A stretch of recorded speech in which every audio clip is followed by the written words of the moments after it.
Hello and welcome to Prince Civil Services YouTube channel. My name is doctor Sanchit. आप सभी का स्वागत है प्रिंस सिविल सर्विसेज के यूट्यूब चैनल पे। हम एक सीरीज कर रहे हैं जहां पे हम डिस्कस कर रहे हैं आपका previous year question paper UPSC prelim से, और हमने सब्जेक्ट चूज किया है हिस्ट्री, आर्ट एंड कल्चर। अभी तक हम 2013 से लेके 2019 तक पेपर डिस्कस कर चुके हैं। हम पहुंच चुके हैं 2020 में, और यहाँ पे दैट इज पार्ट 1। इससे पहले हमने पार्ट 1 एंड पार्ट 2 डिस्कस कर लिया है। तो आइए शुरुआत करते हैं पार्ट 3। इससे पहले पार्ट 1 एंड पार्ट 2 में हमने टोटल 10 क्वेश्चंस डिस्कस किए थे। This is question number 11। Please do watch the previous videos, और आप इस चैनल को सब्सक्राइब करें। आप हमें फॉलो कर सकते हैं इंस्टाग्राम, टेलीग्राम एंड फेसबुक पे भी। The question number 11, in the context of Indian history, the Rakhmabai case of 1884 revolved around. तो एक इंपॉर्टेंट पर्सनैलिटी और उनके साथ रिलेटेड एक केस है, that is Rakhmabai case of 1884। वो किसके साथ रिलेटेड है? आपके ऑप्शंस हैं women's right to gain education, age of consent, restitution of conjugal rights. तो ये तीन आपके ऑप्शंस हैं। आपसे पूछा गया है कि रखमाबाई केस जो 1884 का था वो इन किसके साथ रिलेटेड था। पहले आपको आंसर बताता हूं, तीनों ही सही हैं। थोड़ी सी अब कहानी सुनिए। रखमाबाई जब इनकी शादी हुई द एज वॉज 11 ओनली। तो इनके जो हस्बैंड थे वो इनके साथ रहना चाहते थे और फिजिकल कांटेक्ट बनाना चाहते थे।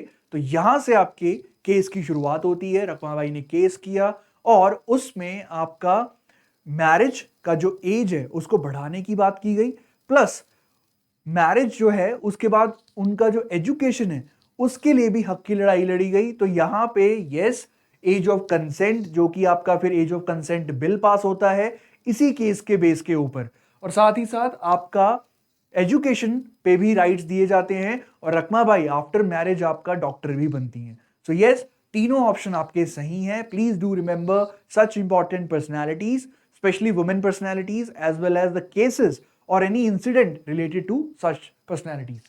Next question. Wellesley established the Fort William College at Calcutta because Lord Wellesley ने आपका फोर्ट विलियम कॉलेज बनाया कैलकाटा में। वो उसका बनाने का कारण क्या था, उसको एस्टैब्लिश करने का कारण क्या था? आपके ऑप्शन है he was asked by the board of directors at London to do so. Board of director ने उन्हें बोला कि ऐसा कीजिए आप। He wanted to revive interest in oriental learning in India. उन्होंने आपका जो ओरिएंटल लर्निंग है, इंडिया एशिया की जो लर्निंग है उसमें दोबारा से इंटरेस्ट जगाने के लिए एक कॉलेज का गठन किया। Third, he wanted to provide William Carey and his associates employment. William Carey और उनके जो सहयोगी थे उनको आपका एम्प्लॉयमेंट देने के लिए किया गया। या he wanted to train British civilians for administrative purposes in India. The right answer is D option. Yes, Fort William College को आपका सिविल सर्वेंट्स हैं उनकी ज्वाइनिंग से पहले आपका ये बोला गया that you have to go under 3 years training programme, ताकि आप जो इंडिया के बारे में जान सकें, इनका एडमिनिस्ट्रेटिव स्ट्रक्चर कैसा है, फील्ड में आपको क्या प्रॉब्लम आएंगी, कैसे डील करना है। तो ये सब सिखाने के लिए आपका फोर्ट विलियम कॉलेज बनाया गया। बट 1802 में इसको क्लोज कर दिया गया। अब जो लंदन में कोर्ट ऑफ डायरेक्टर्स बैठे थे, तो कोर्ट ऑफ डायरेक्टर्स है वहां पे कंपनी का, तो उनको लगा कि हमने अगर ये कॉलेज बना दिया तो जो लंदन में पहले ट्रेनिंग होती थी तो वो अब कंट्रोल अब कैलकाटा में चला जाएगा। तो इसी चलते आपका 1802 में इसको बंद कर दिया गया। Next, with reference to history of India, Ulgulan और the great tumult is a description of which of the following events. Ulgulan आपका एक टर्म दिया गया है और ये पूछा गया है कि ये किसके साथ रिलेटेड है। Revolt of 1857, Mappila rebellion of 1921, indigo revolt of 1859-60, या Birsa Munda's revolt of 1899-1900। The right answer is this. तो बेसिकली उलगूलन जो टर्म है वो रेबेलियन के लिए यूज किया जाता है। तो आपको जो ट्राइबल अपराइजिंग है, ट्राइबल रिवोल्ट्स हैं, उसके बारे में नॉलेज होना चाहिए। तो ऐसा नहीं है कि मुंडा जो है आपके, उन्होंने पहली बार रिवोल्ट किया था 1857, 1854 में भी आपका रिवोल्ट किया था, लेकिन 1899 जो 1900 का रिवोल्ट है वो लीड किया था आपके बिरसा मुंडा ने। और पहले ये शुरुआत तो ब्रिटिश के खिलाफ हुई, लेकिन बाद में आपका ये ऑल द आउटसाइडर जितने भी थे उनके खिलाफ आपका ये रिवोल्ट स्टार्ट कर दिया गया। तो उलगुलन या रेबेलियन आपका एसोसिएटेड है बिरसा मुंडाज रिवोल्ट ऑफ 1899 या 1900। So that is the question. Next question, one common agreement between Gandhism and Marxism. तो आपको क्वेश्चन पूछा गया है political ideology Gandhism versus Marxism. तो यहां पे पूछा गया है कि इनमें कॉमन चीज क्या है। The first, the final goal of a stateless society.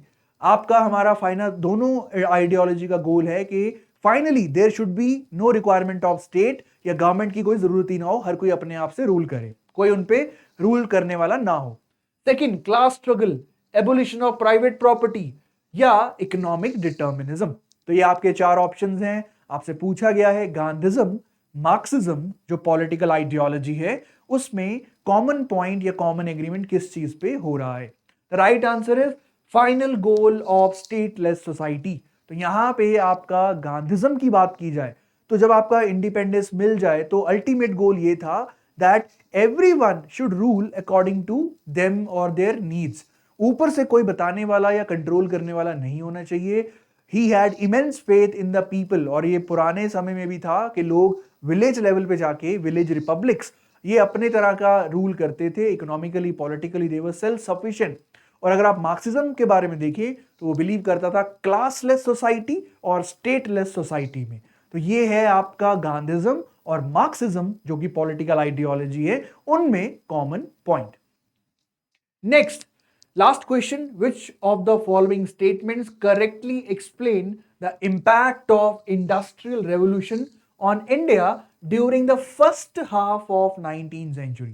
तो यहां पे आपको टाइम पीरियड दिया गया है exact first half of 19th century में इंडस्ट्रियल रेवोल्यूशन का इंडिया पे इंपैक्ट क्या पड़ता है। आपके पास चार ऑप्शन है। इंडियन हैंडीक्राफ्ट्स वर रूइंड, बर्बाद हो गए थे आपके जो इंडियन हैंडीक्राफ्ट्स थे। Machines were introduced in the Indian textile industry, जो टेक्सटाइल इंडस्ट्री है उसमें मशीन्स को लॉन्च किया गया, इंट्रोड्यूस किया गया। Railway lines were laid in many parts of the country. Last, heavy duties were imposed on the imports of British manufacturer. तो यहां पे अगर आप थोड़ा कॉमन सेंस भी लगाएं तो देखिए लास्ट ऑप्शन, अगर इंडस्ट्रियल रेवोल्यूशन हो रहा है तो उनको अपना प्रोडक्ट बेचना है, तो क्यों आपका ब्रिटिश मैन्युफैक्चरर जो हैं ब्रिटिश ड्यूटीज अपना लगाएंगे on the imports of British manufacturer, वो तो कम करना चाहिए। तो ड्यूटीज को आपका हटा दिया गया था। अब इंडिया में आप इंपोर्ट कर सकते हो ब्रिटिश मैन्युफैक्चरर के प्रोडक्ट, तो आप ड्यूटीज को हटा दोगे तो वो ज्यादा आपके इंपोर्ट हो सकते हैं। दूसरा, रेलवे लाइंस वर लेड। देखिए बेसिकली यहां पे क्वेश्चन है फर्स्ट हाफ, और जो रेलवेज आया वो आपका 1850s ऑनवर्ड्स आया, तो सेकेंड हाफ में आया, तो ये भी गलत हो गया। बी ऑप्शन देखिए, मशीन्स वर इंट्रोड्यूस। देखिए मशीन्स इंट्रोड्यूस की गई बट 19th सेंचुरी में नहीं, 20th सेंचुरी में इंट्रोड्यूस की गई थी, तो इसी के चलते ये भी गलत है। और yes, obvious choice, Indian handicraft were ruined. सारा वहां पे इंडस्ट्रियल रेवोल्यूशन आ चुका है, बहुत ही चीप, बहुत ही लार्ज स्केल लेवल पे आपके प्रोडक्ट्स बन रहे हैं, तो वो आपका इंडिया से जो प्रोडक्ट हैं अब उनको कोई खरीदेगा नहीं, तो इसलिए जो इंडियन हैंडीक्राफ्ट्स हैं वो आपका रूइंड हो जाते हैं। So that was the part 3 of 2020 paper. आप कुछ टॉपिक्स नोट कर लीजिए कि इन पे आपको ध्यान देना है। Political philosophy Gandhism versus Marxism question था, कॉमन पॉइंट क्या है। उसके बाद उलगुलन क्या है आपको यहां से पता रखना है, दैट ट्राइबल रिवोल्ट्स हैं, जो ट्राइबल अपराइजिंग है वो बहुत इंपॉर्टेंट है। उसके बाद governor general and voice Royce, आपका फर्स्ट से लेके लास्ट तक उनमें जो किसी के गवर्नर जनरल या वॉइस रॉय के टाइम पीरियड पे हुआ वो सबसे इंपॉर्टेंट है। साथ ही साथ फेमस पर्सनैलिटीज और उनके साथ रिलेटेड केसेस, और एंड में चैप्टर पढ़ना है आपको economic impact of British rule in India, चाहे वो इंडस्ट्रीज पे था, चाहे वो हैंडीक्राफ्ट पे था, चाहे वो एग्रीकल्चर पे था। You need to know what was the impact of British rule economically. So that was the 2020 part 3. Please do watch the previous parts and आप इस चैनल को सब्सक्राइब करें। आप हमें फॉलो कर सकते हैं Telegram, Instagram as well as on Facebook. So thank you, keep learning and keep watching the videos.